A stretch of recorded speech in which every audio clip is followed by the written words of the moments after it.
Welcome to the first panel discussion of the United States Naval Academy Leadership Conference. Today's panel's title is Molding the Team, Utilizing Talents and Creativity. Today's employees seek companies and organizations which speak to their sense of purpose and self-improvement. Likewise, individuals in the military should expect their leaders to utilize their creativity, goals, and talents. Leaders must provide the best techniques that afford their followers a feeling of productivity, appreciation, and fulfillment. Creating this sense of purpose is critical for talent acquisition, personnel retention, and mission success. Sitting before you on the panel, Major General Charles F. Bolden, Jr. was the 12th Administrator of NASA. At NASA, he oversaw the safe transition from over 30 years of space shuttle missions to a new era of space exploration. The agency's activities under Bolden include an unprecedented landing on Mars, launch of a spacecraft to Jupiter, enhancing the nation's fleet of Earth-observing satellites, continued progress toward the 2018 launch of the successor of the Hubble Space Telescope, and the successful launch and recovery of the first human-rated spacecraft. His 34-year career within the Marine Corps included 14 years as a member of the NASA Astronaut Office. After his final shuttle flight in 1994, he left NASA to return to active duty within the Marine Corps. He was promoted to Major General in July 1998 and retired from the Marine Corps in 2003. Brad Snyder began his professional career swimming at the U.S. Naval Academy and received a degree in naval architecture. He earned an assignment as an explosive ordnance disposal officer and completed training to deploy to Afghanistan. In support of Operation Enduring Freedom, Brad Snyder was severely injured by an explosion caused by an improvised explosive device. He sustained complete vision loss as a result of his explosion. As a part of his rehab, Brad returned to the pool, and after a few months of training, he earned a spot on the U.S. Paralympic national team. At the 2012 Paralympics, he competed in 7 events, earning 2 gold medals and 1 silver medal. His gold medal victory in the 400-meter freestyle occurred on 7th December 2012, exactly 1 year from the day he suffered his vision loss. Louis Freeh is the founder and chairman of the consulting firm Freeh Group International Solutions, established in 2007. Graduated Phi Beta Kappa from Rutgers College in 1971, Rutgers Law School in 1974, and NYU School of Law in 1984. Mr. Freeh joined the FBI as a special agent in 1975 and was assigned to the New York City Field Division, and later the FBI headquarters in Washington, D.C. He served as a first lieutenant in the United States Army Judge Advocate Corps.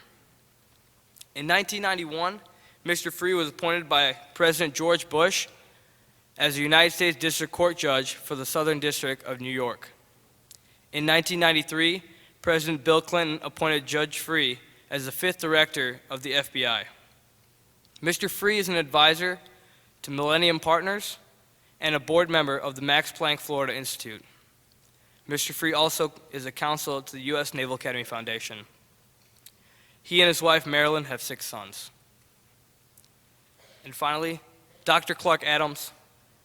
He is the Director for Central Asian Affairs in the Office of the Undersecretary of Defense for Policy. In spring of 2008, he was temporarily detailed to the National Security Council to serve as the Director for Central Asian Affairs. He was awarded the Department of Defense Exceptional Civilian Service Medal and the Joint Civilian Commendation Medal for his work in establishing the Northern Distribution Network. He also worked such regional issues as North Korean missile proliferation, Chinese non-proliferation controls, and strategic cooperation with India.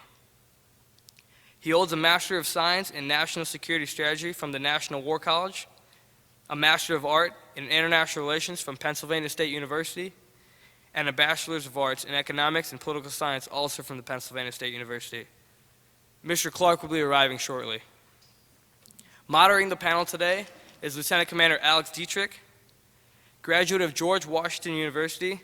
She flew F-18 Hornets for the Navy, earning a Bronze Star and an Air Combat Medal. Currently, she is a leadership instructor at the United States Naval Academy. Ladies and gentlemen, I give you Molding a Team, Utilizing Talents and Creativity.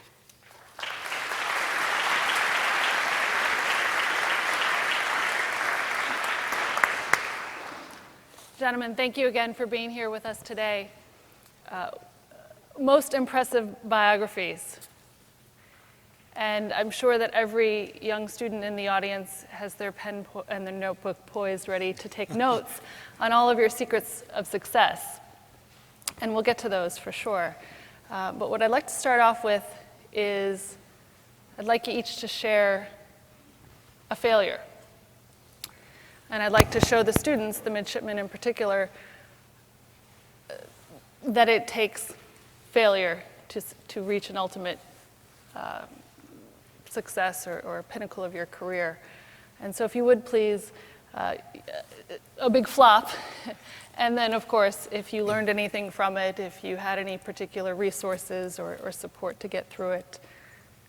Mr. Freeh, if you'd like to kick us off. Thank you very much. Happy to do that. I wasn't prepared for that, but I have so many failures, it's very easy to take off from that. So let me relate an experience I had very early, maybe about the same age as most of our guests here, which was a big disappointment, a big failure, and of course, in hindsight, with a little bit of luck and fortuity, it turns out not to be anything.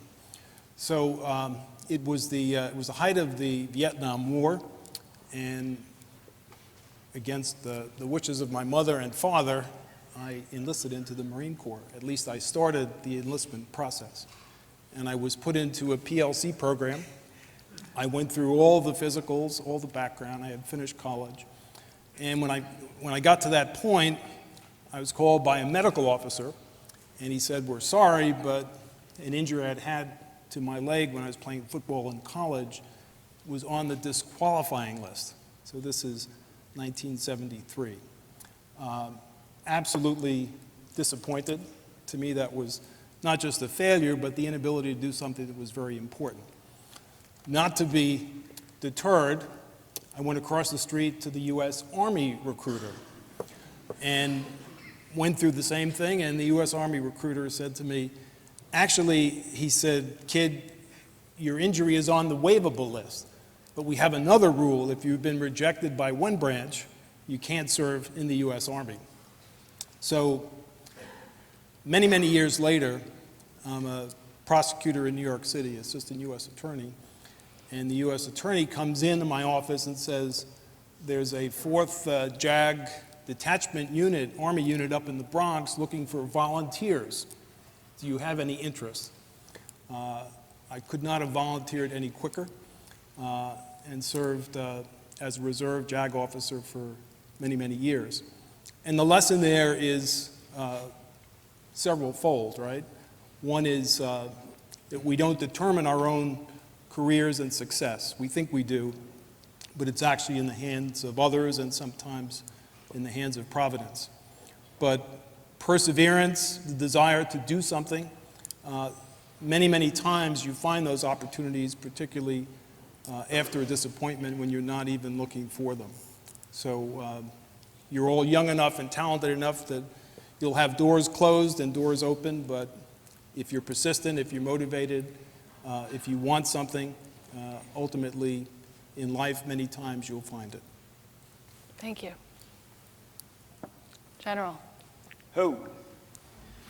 I've got lots also, but I'm going to give you 2, and hopefully they'll be really quick. One is a personal failure, the other one is a team failure, and I'm going to tell you about the team failure first. And they both are NASA related. I'm staying away from my Marine Corps failures. As the NASA administrator, I take responsibility for everything that goes wrong, if something goes wrong, and find other people who can take credit for the good stuff. We were doing a prototype of a lunar lander called Morpheus. Very small lander, methane powered, so it was sort of revolutionary. And everything about it was single string. And so what that means is we had one power source, one everything. There's no redundancy or any of that stuff. And we had been able to bring a team of people together, very young engineers. And when I say young, I mean like snotty-nosed engineers. These were a lot of folk that had not a lot of experience in NASA. They were new, and we just wanted them to have an opportunity to try to do something. So they were the Morpheus team, and they had flown lots of test flights on Morpheus tethered, and it became time to fly it untethered, where they were going to let it go up several hundred feet. So they took it down to the Kennedy Space Center, down to the end of the runway on the shuttle landing facility, and went through the countdown. I was in Washington, kind of watching, and went 3, 2, 1, lift off, and Morpheus lifted off and went and burned to a crisp. And Aviation Week covered it immediately. Massive NASA failure, everything else. The first thing I did was get on the phone, and I called the team lead, and I said, hey, good job. Tell the team everything's okay. You know, we were all fully briefed. We knew what was going to happen. We didn't know what was going to happen, but we knew it could happen. We knew that this was an experiment. And so we did exactly what we wanted to do. Now tell them to get back in there, figure it out, and then we'll go fly again, which we did. And Morpheus flies today, and it's developing all kinds of techniques for landing things on Mars. So the lesson there is failure is not bad. At NASA, we have we still have a saying, since I'm not there anymore. We have a saying that says, fail early, fail smart. So that's my first lesson out of failure. Second one is personal. My very first flight, I'm training with my great crew. Don't write any of this stuff down. It's crazy. If anything is worth remembering, you'll remember it. You just put your pencils down and enjoy the day. There's no test, at least not that I know of. Is there? Life. Okay, yeah. It's a good test. So the second one, we're in the simulator, and shuttle was an incredibly complex vehicle. I mean, just the thousands of switches, all of which you moved at some point over the course of a flight. And as the pilot, the co-pilot really, I had responsibility for all the systems except the data processing system, the computers, and the environmental control system. Those two were handled by the commander sitting on the left side of the cockpit. And it was just massive, and I just wasn't getting it very quickly. And we were about, in the last 6 months of our flight, and I went to my commander, a guy named Hoot Gibson, an F4, Navy F4 pilot extraordinary. He's one of the best pilots I've ever flown with. And I said, Hoot, I just can't learn all this stuff. And he said, hey, just don't worry about it. He said, you know what, believe it or not, it happens to all of us, and one day it's just going to click. And I said, but Hoot, we're 6 months from flying. And he said, don't sweat it. So sure enough, I didn't sweat it. And we went to the simulator one day, and I really wanted to impress my team, and we lifted off in the simulator, and all of a sudden, boom, one of the main engines, we have 3 main engines on shuttle, one of the main engines, this is a simulator, okay? One of the main engines went out. So now, we're one failure away from going in the water. So I looked around, and in order to impress the team, I just said, hey, we've got a failure, I'm gonna work it, all by myself. So I look and I diagnose the problem to be an electrical bus failure.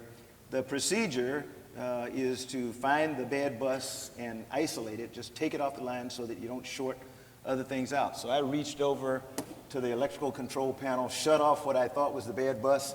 Boom! Second engine went out.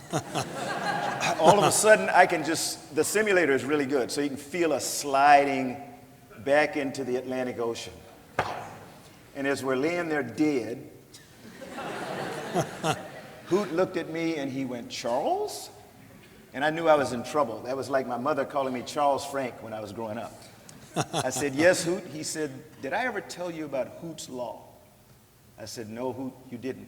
He said, well, Hoot's Law simply stated, says, no matter how bad things are, you can always make them worse.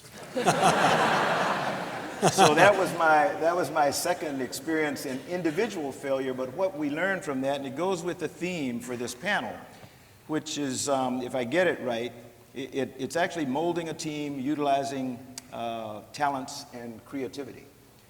What Hoot wanted me to understand was this was not an individual thing. We had a 7-person crew. and I was not supposed to do anything by myself. And from that moment on, things started really clicking for me, because we developed a policy that said, there is nothing that happens in this vehicle that is so bad that you can't take time to get one more person to look at it, help you evaluate it, determine what's really wrong. Because what you don't want to do is correct something that's good, thinking you're correcting something that's really wrong. So I would say to all of you, there will be life and death moments, but the vast majority of critical situations that are going to arrive in your lives, you're going to have time to think about it, even in airplanes. So don't be so spring-loaded to go fix things before you know what the problem is. Sir, thank you. Lieutenant Snyder. I have quite a few as well, some personal ones, but then I'll stick to kind of the more obvious one for me. And a lot of people get uncomfortable when I say that my blindness is my failure and my failure alone. When I was deployed to Afghanistan, my job as an EOD technician was to protect my assault team from improvised explosive device hazards in Afghanistan. And due to the prevalent threat of those devices in the Kandahar area at the time in 2011, we made the determination that an EOD technician like myself would walk out in front of our assault team with a metal detector and look for these improvised explosives all over the place. I had a lot of tools, I had a lot of training. I was, the U.S. government was really good about putting a lot of money into making sure that I was the most capable person on the ground.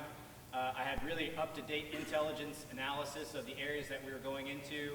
Like I said, I had a metal detector. We had eyes in the sky, ISR platforms that were giving me up-to-date information as to what was going on the ground. We had really accounted for all different kind of tactical situations that we might find ourselves in. And in the situation that I stepped on an improvised explosive device was something I was very well trained to do. It was a situation I knew relatively well. I had the tools at my disposal to take care of that situation the appropriate way and to make it through that without any major injury, but yet I failed that day. I stepped on an improvised explosive. I was clearing in front of me when I stepped on it, and there's really, the buck stops with me. It was my fault. Now I think that that's important to say because it was my responsibility. So when I found out later on in the hospital that I was going to be blind and now I have to figure out what that's going to look like for the rest of my life, I could not be a victim in that situation as far as I saw it, because I accepted responsibility for what I had done. It was my failure. Now, allowing myself to become a victim puts me in this box where the world was out to get me. You know what I mean? Like, it wasn't my fault, and God just had something in his cards for me that's really negative, and it puts you in this box where you start to loathe yourself and your situation. But by accepting responsibility for what I had done, it allowed me to take responsibility now for what I was going to do. And I think making that decision and accepting that failure on an individual level was what allowed me to go on and succeed and become the person that I am now.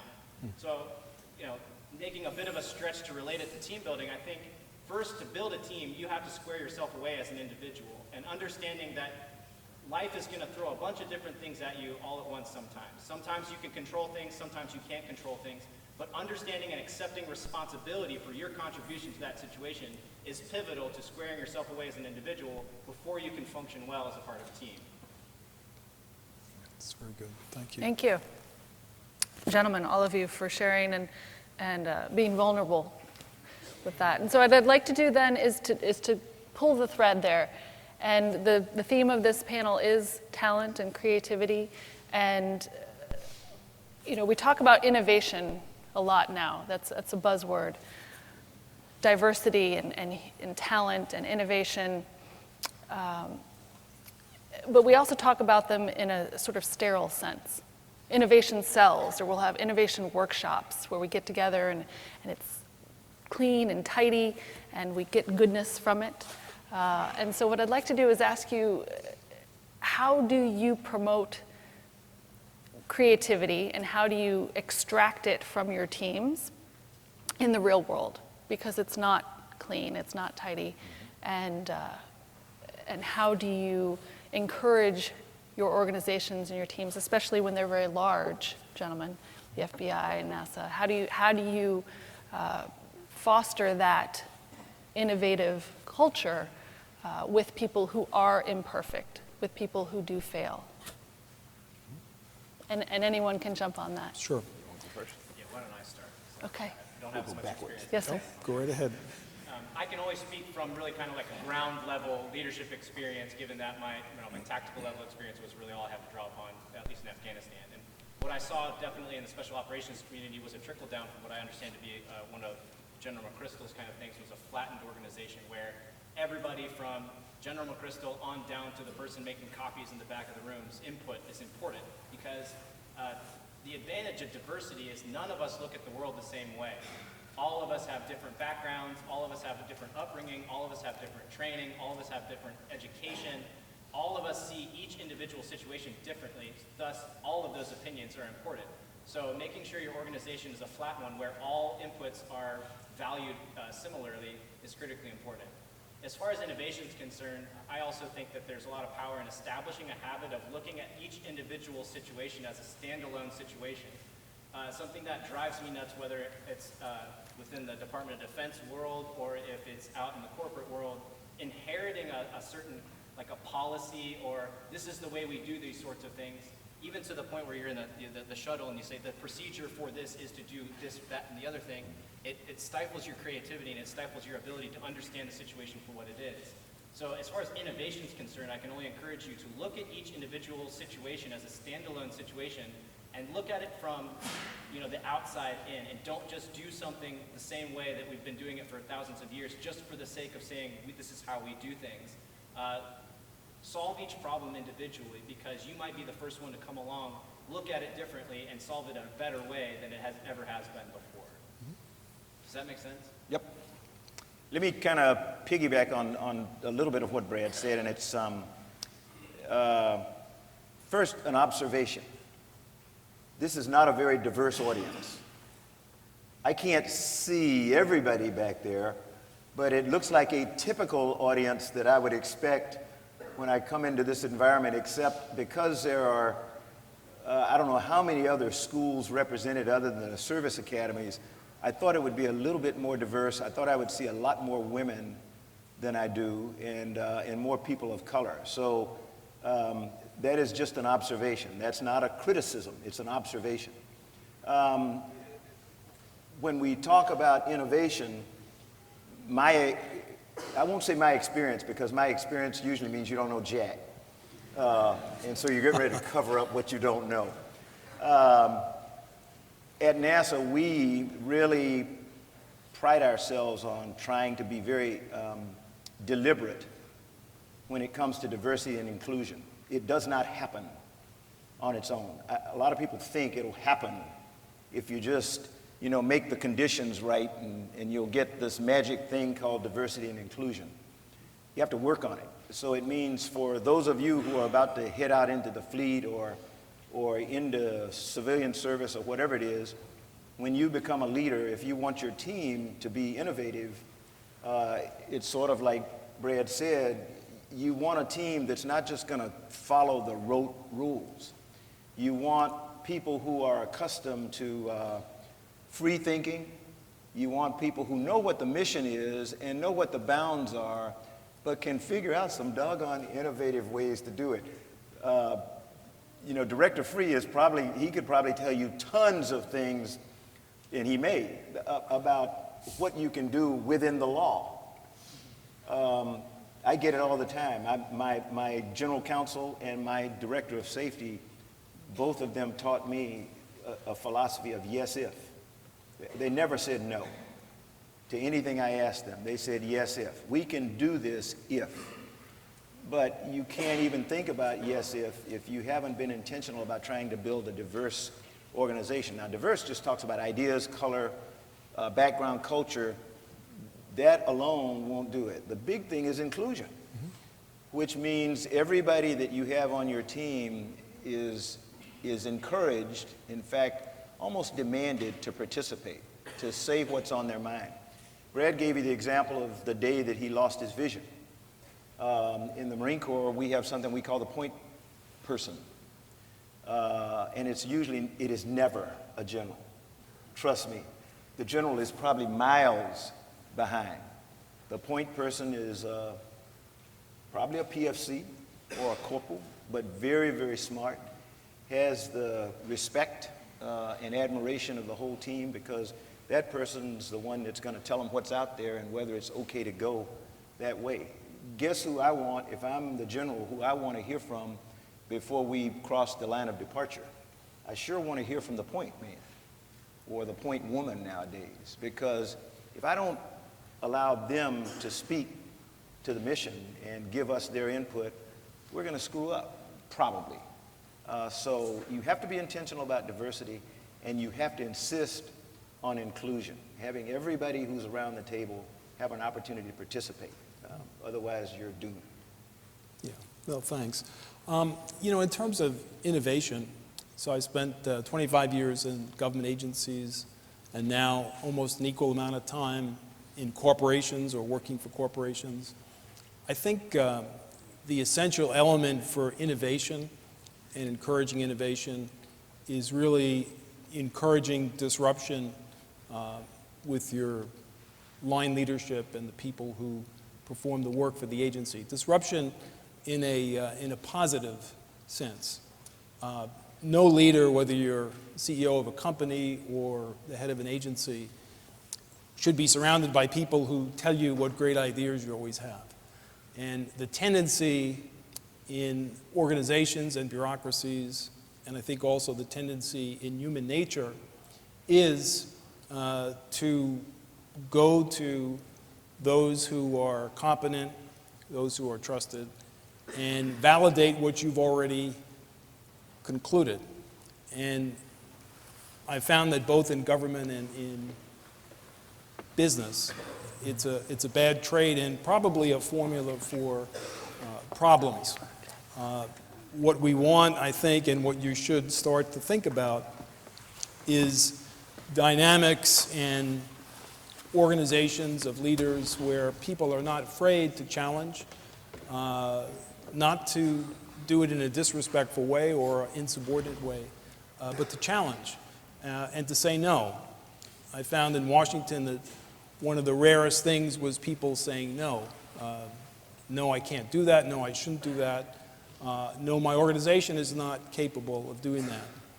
So one time I was called over to meet with the Secretary of State, and the Secretary of State said that the Bureau needed to deploy our HRT team. That's our super operational SWAT plus team. And the Secretary of State had had a meeting at the White House, and they wanted the FBI to deploy its HRT team to Bosnia to go up in the mountains and find a General Karadzic, who was a war criminal fugitive, subsequently captured. You know, I listened politely, and I said no. I said, we're not going to do that. And the response was, well, we'll have to discuss this at the White House. That's usually the response at that level when you say no. Anyway, I went back and I explained this to my people, and they said, you know, boss, we're glad that you did that, because we don't have the platform, we don't have the intelligence, we don't have the operational capacity to do that.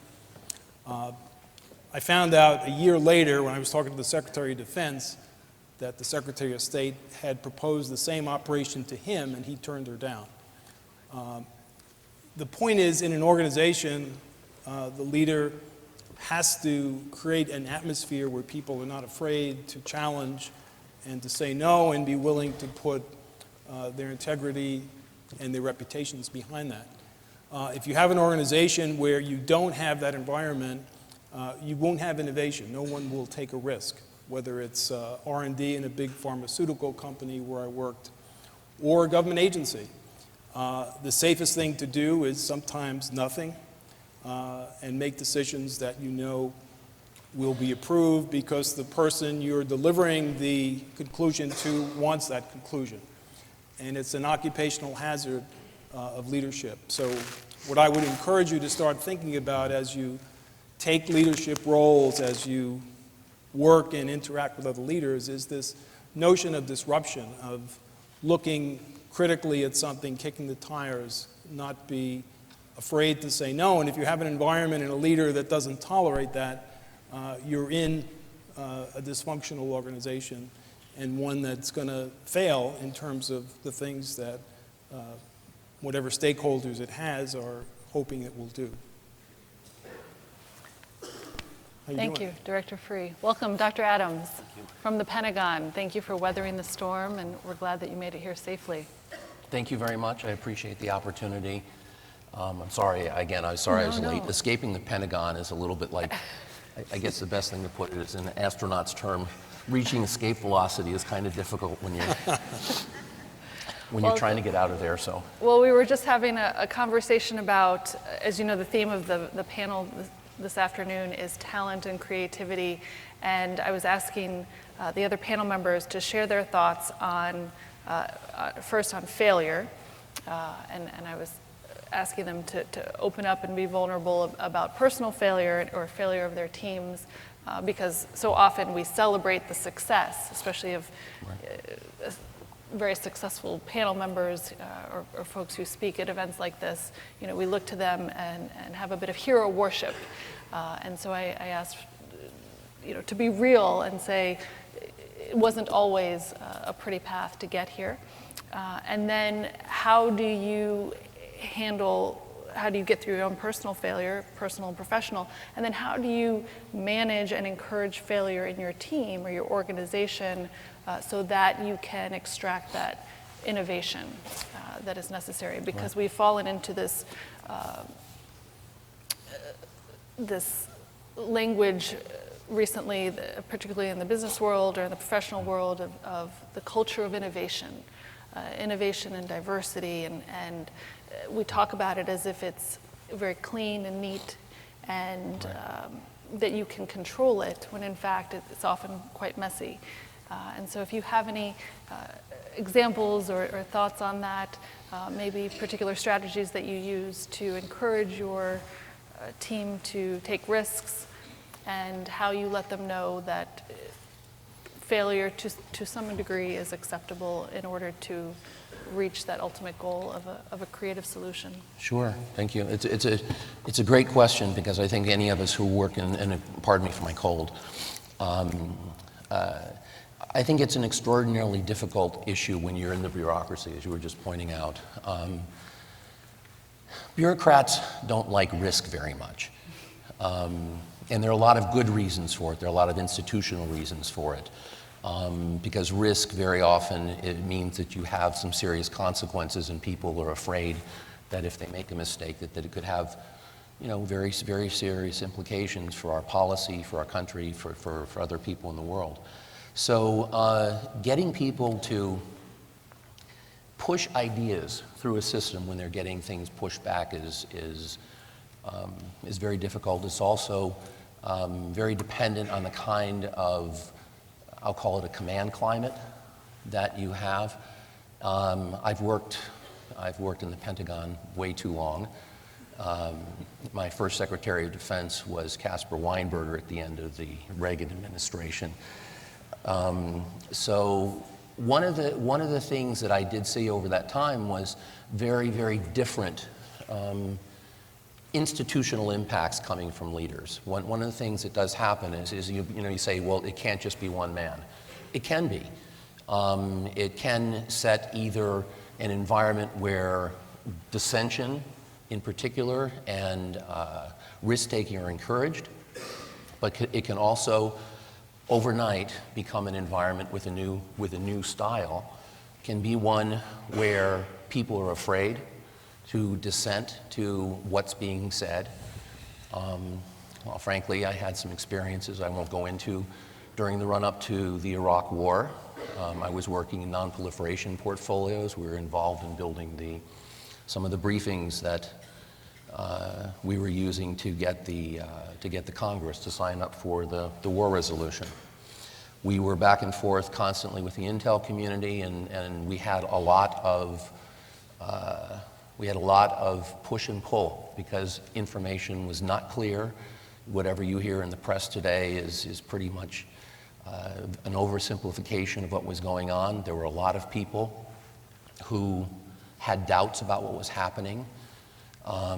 There was one senior general officer, a guy named Greg Newbolt, who was a Marine 3-star at the time. He was a J3, who questioned very loudly the question of imminence, because it came up with respect to the nuclear capabilities that Iraq may or may not have had. And that was important because we were in a new area of kind of international law. You know, people know that you can have, if you're attacked, obviously you fight back. If you can have preemptive war, essentially when you know that you're going to be attacked soon and you have to take action. But we were in kind of a new area, which was preventative war. That is saying that some point downstream you might be a threat, and therefore I take action now. And that's not been recognized kind of as casus belli in international law. And that dissent, when in the case of this General Newbold, forced him to resign in the middle of the process.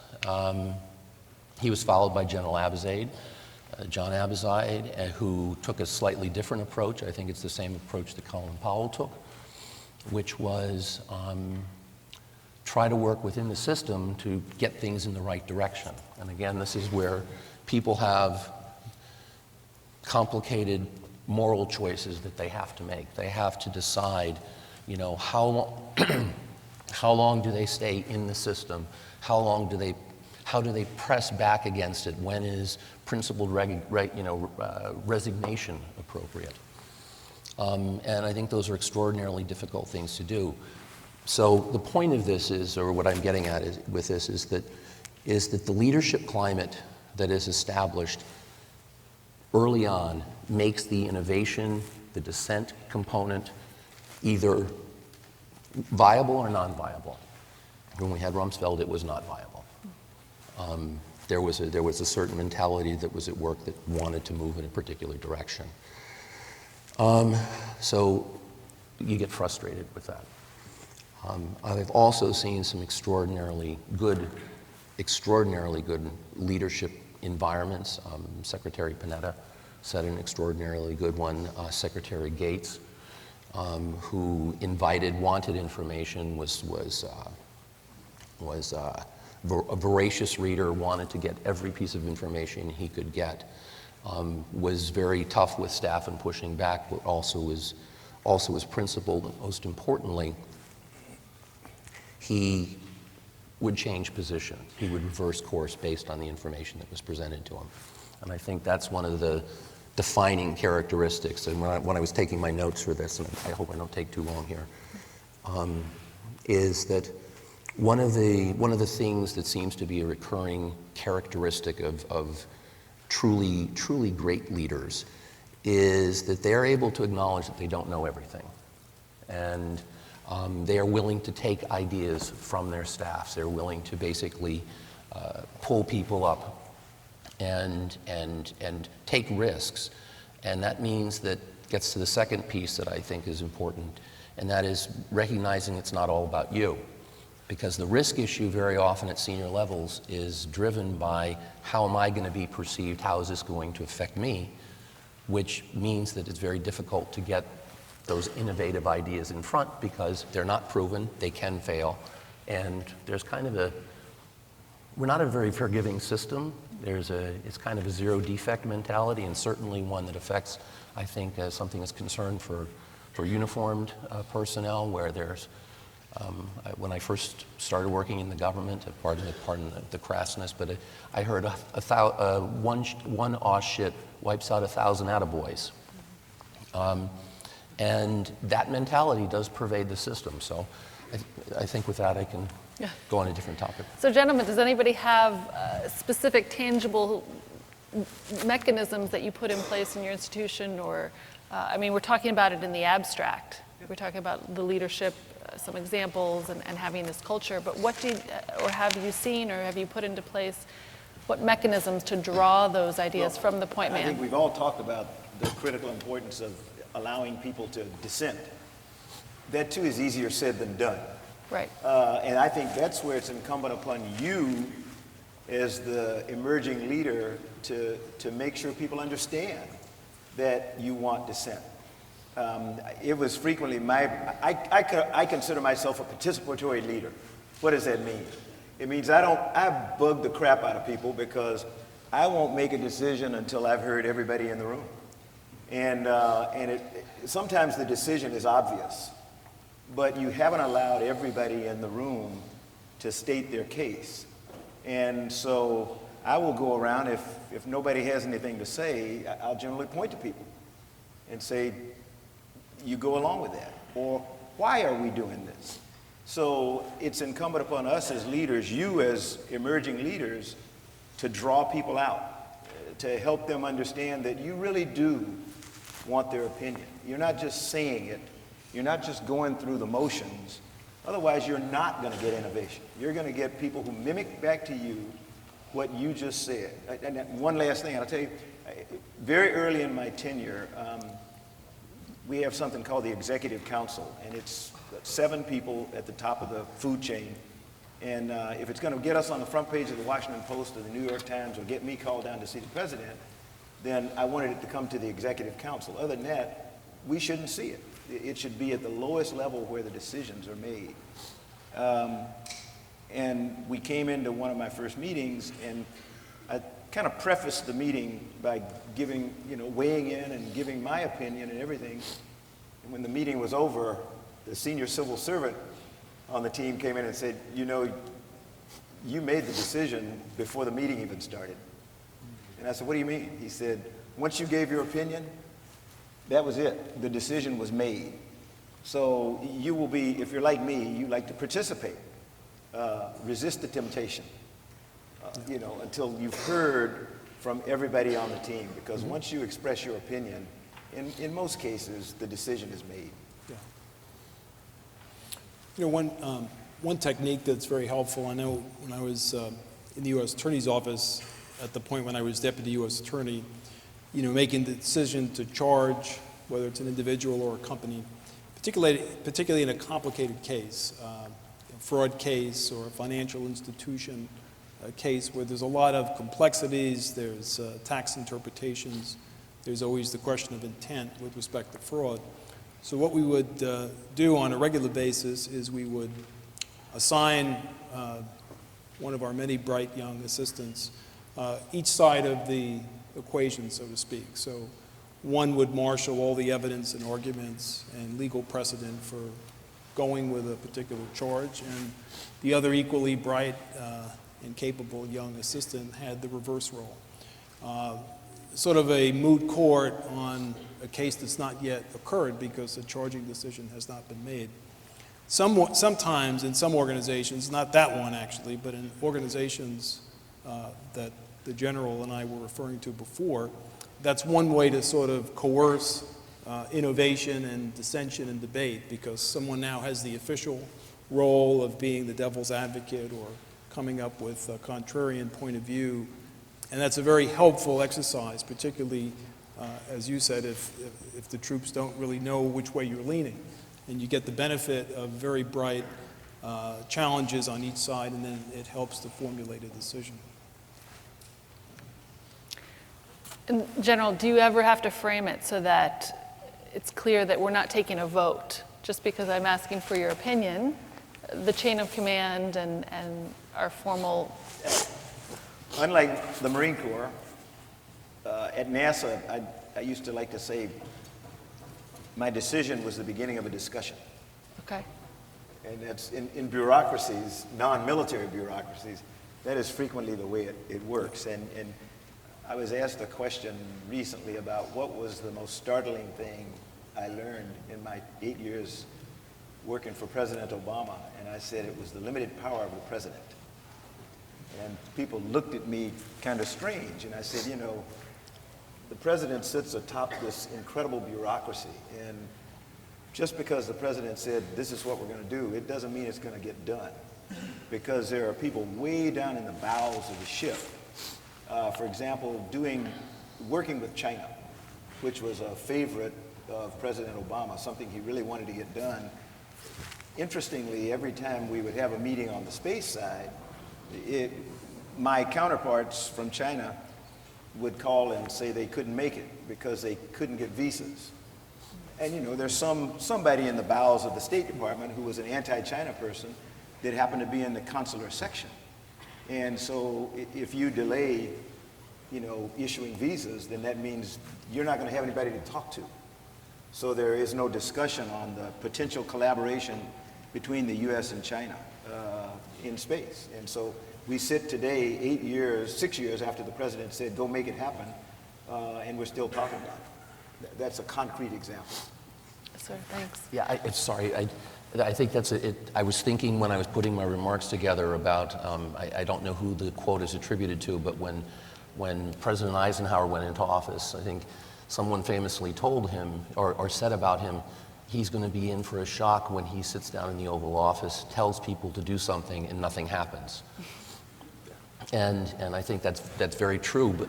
And it goes to this issue about, I think leadership happens at every different level. And it's not just, for instance, these gentlemen having operated at the very top levels of their organizations by setting the vision for it, by setting the climate, by setting the broad directions, you know, have a piece of it. But there's also a whole other component of leadership. And I think when I look around in this room, and there's probably at least one or two future 4-stars out there. Maybe there's a future CNO or a future chairman of the Joint Staff. But there's also going to be a lot of people who are going to get out in a couple of years and go out into the civilian sector. There are also some who are going to have very successful careers that take them to, you know, retiring out as a commander or as a captain. And the thing is all that part of the system needs to realize that they have an equally heavy burden when it comes to leadership, and sometimes it's more difficult. It's one thing to stand out in the front and point in a direction. It's another thing to take that, you know, direction back to your people and say to them, this is what we're going to do. You have to be able to articulate why it's important. You have to be able to give them some sense of how you want to do it. But also you have to find ways to keep them motivated, because the thing is they're the ones who want to move that motor forward. And I think that's one of the tough things in the bureaucracy is that direction from the top has to be translated down through the system in a way that people who are at those, as you said, the lowest consular level clerks, right, who are basically foreign service officers who are making visa decisions.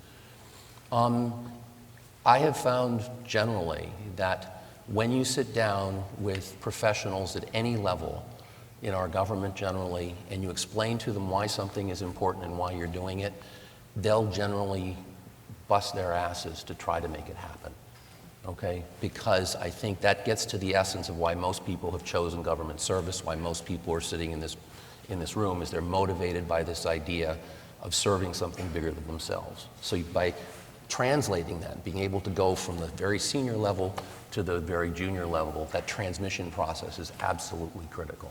And I'm going to ask Lieutenant Snyder to pick up from there. As an operator, as a junior officer, what's your perspective?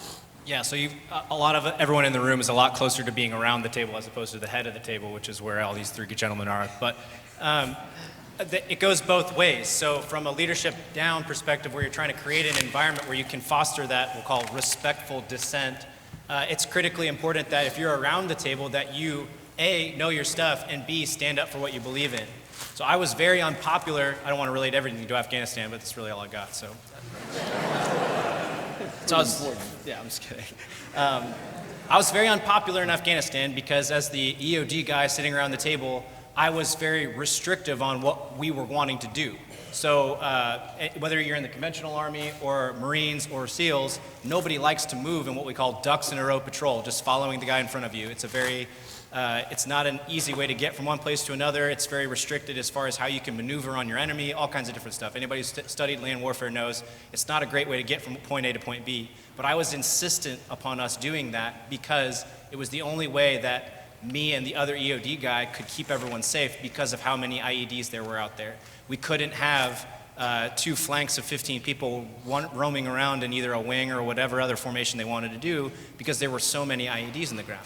So I would sit there and butt heads against our platoon LT over and over and over again about how we were going to get from point A to point B, how difficult it was going to be, where we could land the helicopters, all these different details in mission planning. And I would slow him down so much and he used to get so frustrated at me. But I tell you what, it came to fruition every time that we were on the battlefield and one of those blast plumes went up in the air and we were either in the right spot or we knew how to get from one place to another, or there was an EOD technician in the area that could get the medic to the casualty or whatever.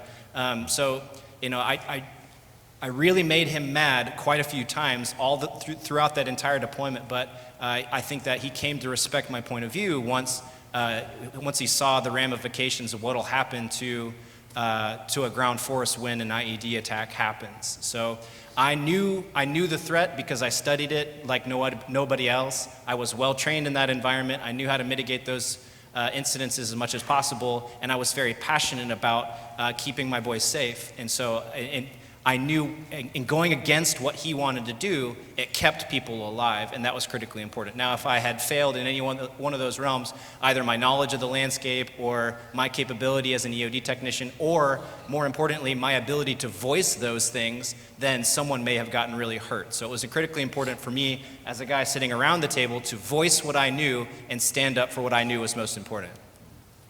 Thank you.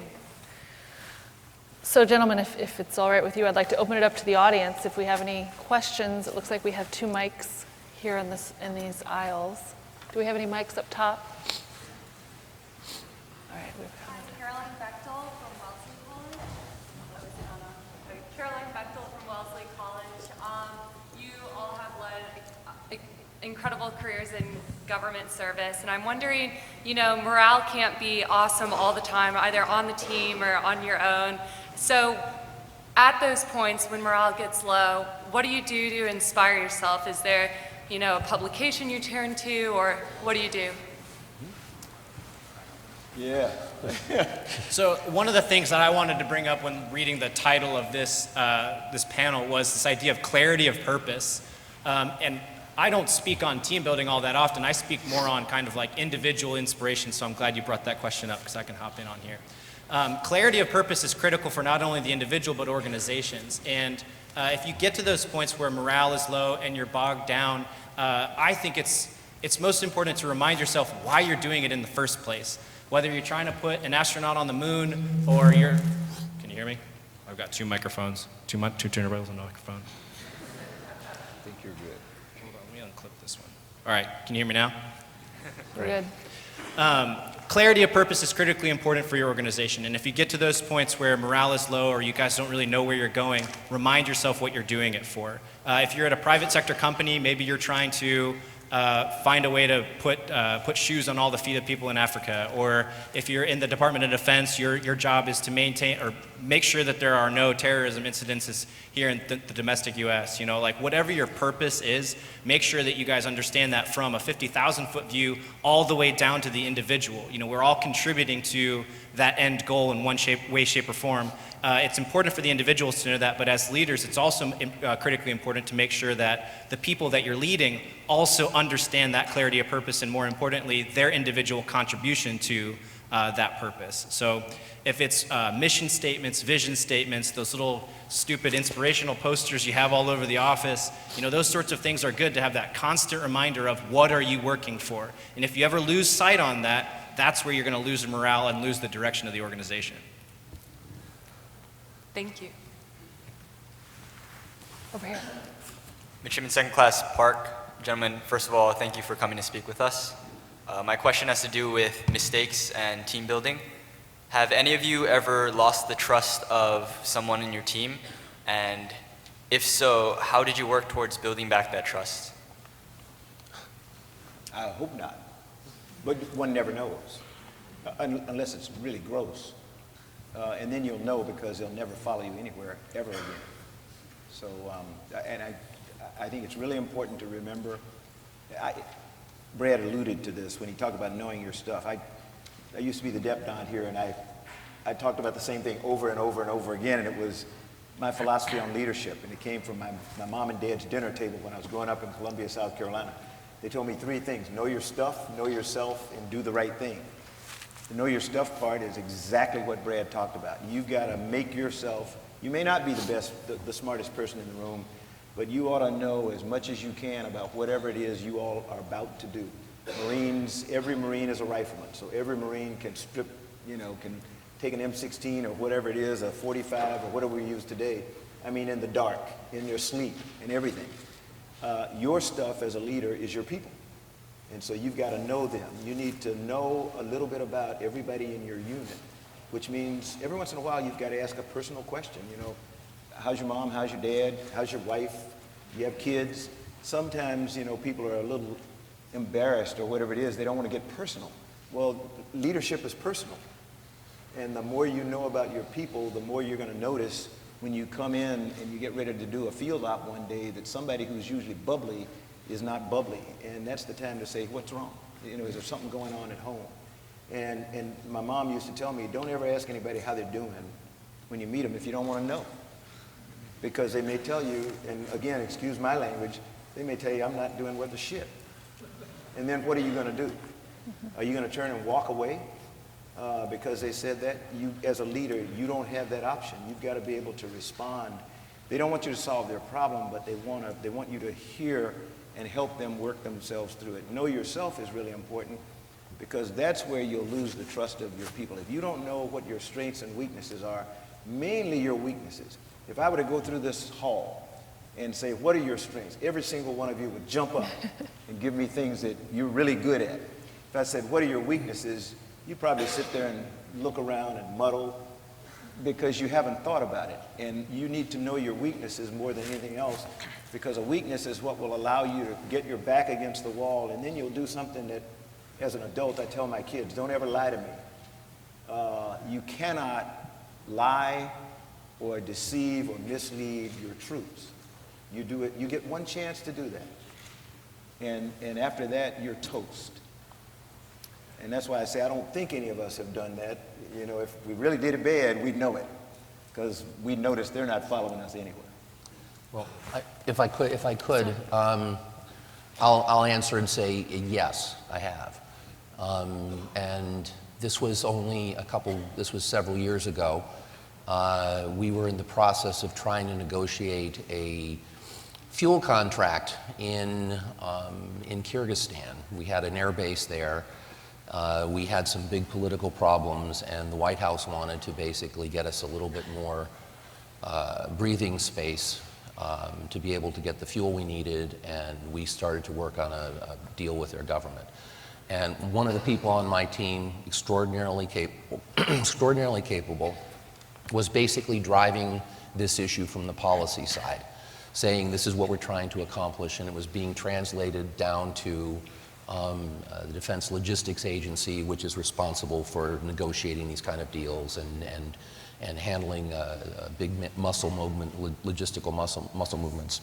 But one of the issues there is she was young on the desk, and we ran into a crotchety old general counsel at DLA who started to make things very difficult for us. And in particular, he stopped wanting to interact with her. And I raised this issue with my boss and assistant secretary, who looked at it and said, yeah, well, maybe you should handle it. And I said, well, that's going to be kind of problematic. This person's not going to be too happy about it. But he said, no, that's how I want to do it.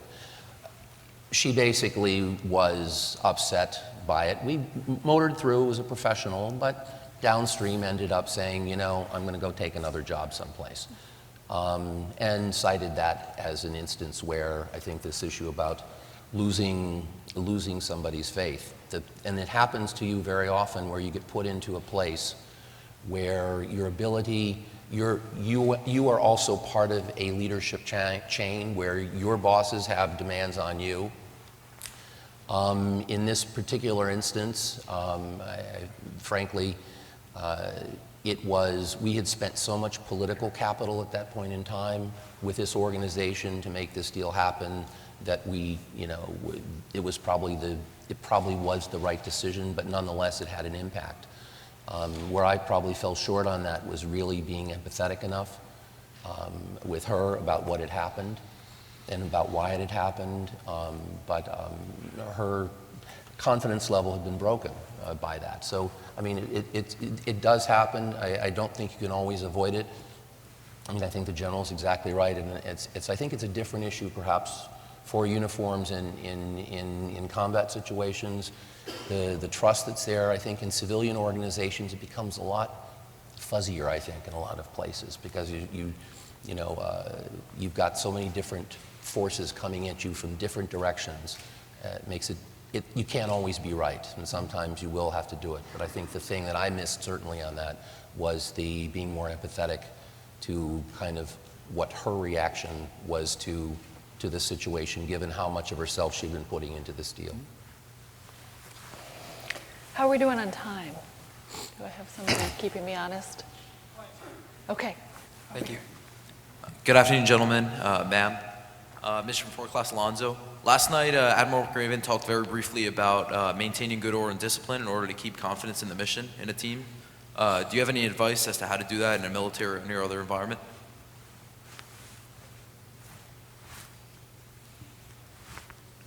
I'm going to reinterpret that question and kind of back on something we were talking about a second ago about trust. I think being consistent with your morals and ethics, I guess, is the way to kind of maintain your good order and discipline, right? We start, good order and discipline is a way to kind of frame yourself into a mindset where I'm going to do the same thing every day, and I'm going to attack these different problems or challenges that I go into with my life with a relatively regimented set of rules, my ethical and moral code. In my mind, a violation of trust is someone, you went outside of that predictable moral ethical code. As a leader, your folks are going to look to you to negotiate difficult situations, but in accordance with what they expect you to do as a human, like do the right thing. If you had ever, at any point, do something other than what they see as the right thing, there's going to be a violation of trust in that situation. So good order and discipline for me is the foundation for understanding and abiding by your personal moral and ethical code. And the reason that those things exist is that it's a framework for you to negotiate the challenges you're going to inevitably find yourself in. And anybody who's taken ethics class knows that that's not always easy. There's going to be some sort of situation where there's going to be a conflicting set of priorities. Like just the example that was used was the conflicting priority there is we need to make this move for the sake of this deal, which is kind of like the ship part of that deal, but at the sacrifice of my shipmate. So that's a conflicting set of priorities, right? But there's a way to handle that, I guess.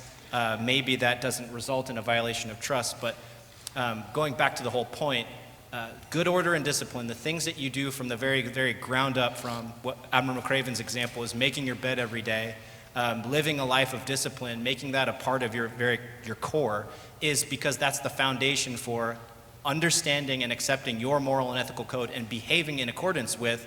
Thus, the people can trust you to do what they feel is right, which is what you feel is right. Does that make sense? Man, I botched the end of that. No, not at all.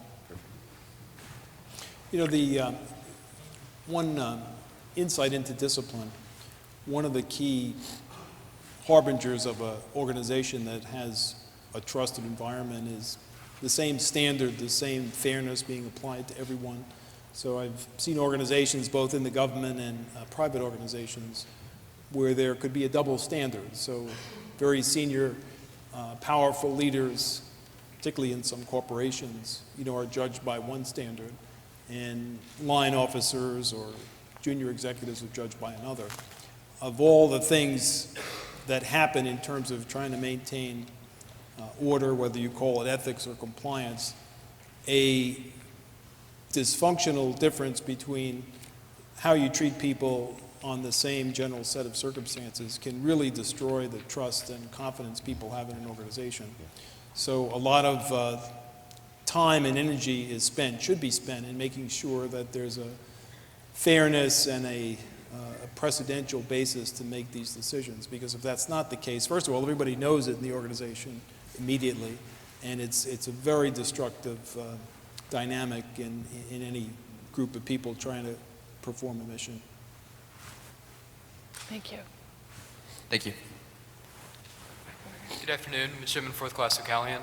General Bolden, during your time as NASA administrator, what did you find are the biggest differences between leading a civilian organization and a military unit? The basic difference? Yes, sir. You know, interestingly, I didn't find a lot of difference, and I think that's what made it so. The transition from the Marine Corps into NASA the first time to go to the astronaut office, and then the transition from NASA back to the Marine Corps to come here first, and then back to NASA as the administrator, I found to be pretty easy. And I think it may be unique to the Marine Corps. My Marine Corps command was 18,000 young men and women, you know, sailors, soldiers, airmen, Marines. All of NASA is 18,000 people around the world. That was very much like the 3rd Marine Aircraft Wing. And so I found that the basic tenets that all 4 of us have talked about today, about building trust, about engaging people and helping them to learn how to become innovative and giving them the room to do that. A lot of people mistakenly think you can't do that in the military, and I think nothing is farther from the truth. I have found the Marine Corps, of all places, to be about as democratic as any organization I've ever been in, and I think it's because we are so heavily enlisted. Percentage-wise, we have the lowest number of generals to troops of any other service, and it's intended to be that way. NASA, for this year, for the fifth consecutive year, we were the best place to work in the federal government for an agency of our size, and it's because we have an organization that has the most phenomenal staff sergeants and gunnery sergeants, middle managers, just like the Marine Corps or the Navy or anywhere else. I learned when I came here, they said, listen to the chief. I never forgot that. When I went to basic school, they said, listen to the gunny. I never forgot that. And one of the things I found when I was a 2-star general commanding the 3rd Marine Aircraft Wing, the person I consulted on every single decision was my sergeant major. I did not make a decision, whether it didn't matter what it had to do with. The sergeant major was full of infinite wisdom from a different perspective than mine, because he didn't look at things as politically as I sometimes tended to do. And if all you're looking at is the political ramifications of stuff, you're going to screw up. Thank you. Good afternoon, gentlemen. When you were talking about innovation earlier, Mr. Freeh spoke about how innovation is sometimes a disruption, like positive disruption. And I was wondering if you have any advice as to how to facilitate an environment that allows for that sort of innovation while being within the bounds that the military has in place, because that's sometimes harder to do.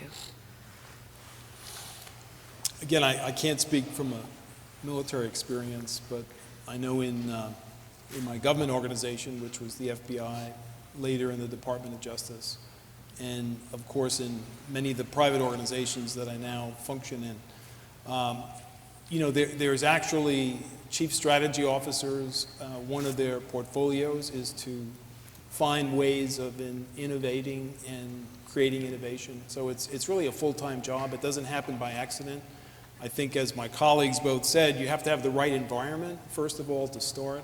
If you don't have that, you know, innovation will be tepid and suppressed and, you know, put into the category of dissent and negativized. So I think part of it is really having a plan. What is your plan for innovation? Every company that is going to be successful has a plan for innovation. They have people who have that as their responsibility, and they have communications plans, they have training plans, they have promotion and incentive plans that encourage that. So in a military environment, you're constrained a little bit by budgets, and there's more of a tendency to you know, have a disciplined environment as opposed to a quote-unquote disruptive environment.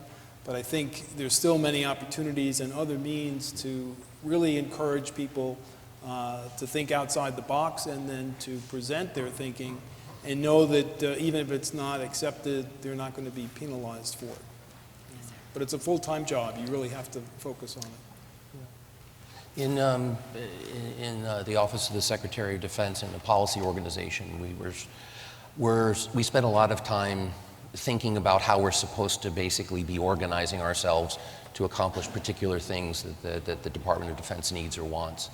And we have, in the last 2 or 3 years, started to send more people and have internal seminars on things like design thinking, innovative or creativity labs, trying to basically get people to at least understand how to think in a little bit less structured way about some of the problem sets we're looking at.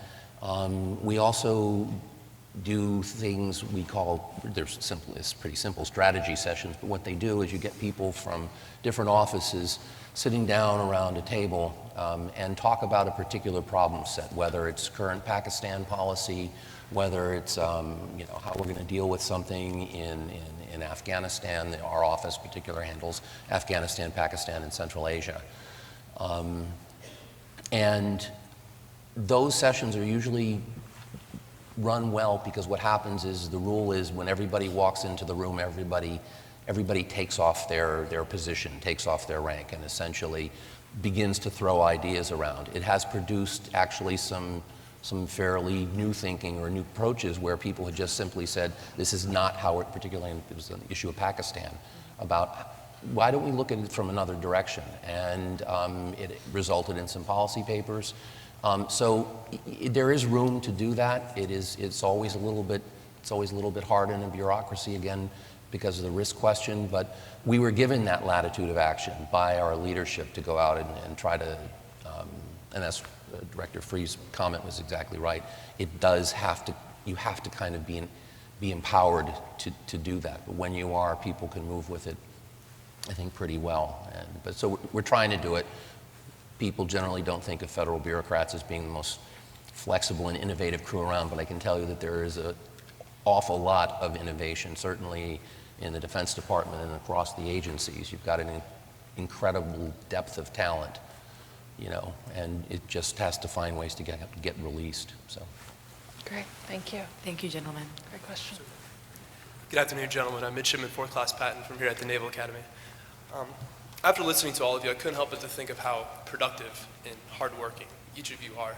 And if I know something to be true among midshipmen, and I imagine to be true among college students from across the United States, is that it's very hard for us to start being productive in a day. We begin our days pretty drudgingly. Have fun. And something I'd like to ask each of you is how do you begin to be productive in a day? Is there a certain ritual that you do in your day, or is there a morning routine that you do that helps start your day to be productive? I think for me, a lot is done by habit, trying to establish, there's a lot of chaos in your life, and I'm a big proponent of controlling the things you can control and letting go of the things you can't control. But I place a lot of structure in my day anyway, so at least an hour before I have to go and do anything, I give myself the space to get up and have coffee and let my brain start to think, I guess. But to go back to Admiral McRaven, I saw that commencement address he gave on YouTube a little while ago, and he talked about making his bed every day. And I've started to do it. I was doing that anyway, but it's now like I do it with intent. You make your bed at the beginning of every day because it sets this intention that I am going to start being productive. I clean up my bed, and then I get my coffee, and then I eat my breakfast, then I get my workout in, then I take my shower. And like each of those things is contributing to this ideal of productivity. It doesn't actually have to mean like I was productive for somebody else. You have to be productive for yourself first before you can then go out in the world and then quote unquote be productive. So that being said, once you start to kind of understand the context with which you're having an impact on the world, my job as a divo on a ship or as an EOD tech in Afghanistan or as a public speaker, once you understand that purpose, the impact that you're trying to have with clarity, then your brain starts to work in that space more frequently. So the second that my brain is working in the morning, now I'm starting to think about all the things that I need to do for today, all the things I need to accomplish this week, and how does that fit into what I'm trying to accomplish for the year, if that makes any sense. So I think a lot is accomplished through habit, but a lot is also accomplished by making the most of every moment that you're up. I'm up, and now each step is a step that's contributing to something that I want to either accomplish for the day and how that fits into who I am and what impact I desire to have on the world. Basically, after coffee, several cups, first thing I do is I usually read the intel, and basically that takes, depending on how big the drop is on a particular day, it may take a half hour, 45 minutes if there's a longer piece. Read the intel, read the State Department cable traffic, which basically helps to orient kind of where I'm at. Usually before I've come in at home, I'll usually go through the newspaper, just skim it quickly, because those usually give pretty good indicators among those things about what's probably going to be driving your day, what's going to be capturing people's interest. So that's part of the regular habit. I think the other thing is focusing on one thing you want to get done that day. Don't mistake activity for accomplishment, because a lot of times it's little things that you focus on, or one project that you focus on that you move through and you actually get it done. If you get a thing done every day, it's kind of like writing a novel, you basically, or a dissertation. If you look at it as 500 pages, you're never going to get through it. But if it's one page each day, you've gotten a lot done. So pick something, and just focus on getting that done. Let the other distractions kind of hang out there. Don't be driven by your email. I mean, that's, oh, God. I mean, it just, it doesn't stop. And the thing is, and everybody wants an answer now. And, you don't want to be rude to anybody, but, there was this old Henry Kissinger rule about, essentially, I don't answer the call, or I basically don't give any guidance until they've already called me 3 times. And he would employ the same kind of strategy to writing papers, which was, well, here, go back, rewrite it. Here, go back, rewrite it. Person comes back the 3rd time or 4th time, and he says, okay, now I'll read it.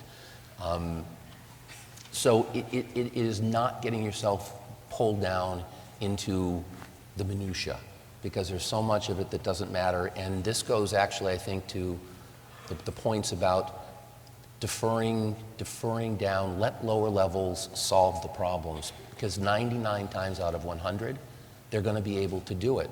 But the first instinct is to always pop a flare and come up and start saying, I need help. Let them go, ignore it a little bit, and you'll find out. The other thing is what seems to be a problem 3 days later, it's not. So there are real problems and there are made-up problems. And people get stuck on running around fixing the made-up problems, and they're not taking care of the big ones. Yeah. I think it's helpful also to focus on, short-term goals and long-term goals. And they should be flexible enough that they'll change from time to time, and not getting distracted, on your current agenda, because your current agenda is dependent on your energy at the time. There's a famous story about an attorney general who was sitting in the office with a very important meeting, and his secretary came in all excited and said, General, the White House is on the phone. And he turned around and said, I don't take calls from buildings. Went back to work. So a good part of getting your goals done is really not being distracted. It's very easy to be distracted. But long and short term, and then be flexible enough to change them as you need to. Echo. Thank you so much. All right, we have one more question. Good afternoon, gentlemen. Cadet Eli Forbes from the Virginia Military Institute. I know General Bolden mentioned earlier about diversity. Do you think that, and this is for the whole board, do you think that seeking diversity and inclusion compromises or enhances an organization in order for it to be built up with the most qualified individuals? Not on your life. Don't let anybody fool you. Anybody who's putting that crap in your head is smoking dope. I mean, I apologize here, but I grew up with that. you know, if they let me in, the organization is going to be weaker. When I came here in 1964 from Columbia, South Carolina, I think I contributed to the class of 1968. And I would argue with anybody who says that by letting me come in, I was going to weaken my class. I've got the only Marine in the 2013 class of astronauts is Lieutenant Colonel Nicole Mann, F-18 pilot extraordinaire, who is absolutely awesome, was captain of the soccer team here. She has a classmate who is an Army lieutenant colonel, flew Apache helicopters in Iraq and Afghanistan, was captain of the U.S. women's rugby team. Don't let anybody put it in your brain, and don't you let anybody else try to convince anybody that diversity and inclusion has the price of efficiency or something else. A diverse and inclusive organization will kick the crap out of any other organization known to humans. Thank you, sir.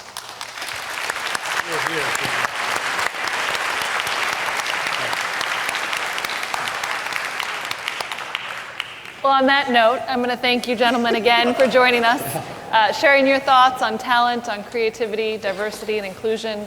And it looks like we have a token of our appreciation from the Academy. And thanks so much. Please be safe weathering the storm on your way home. One last round of applause for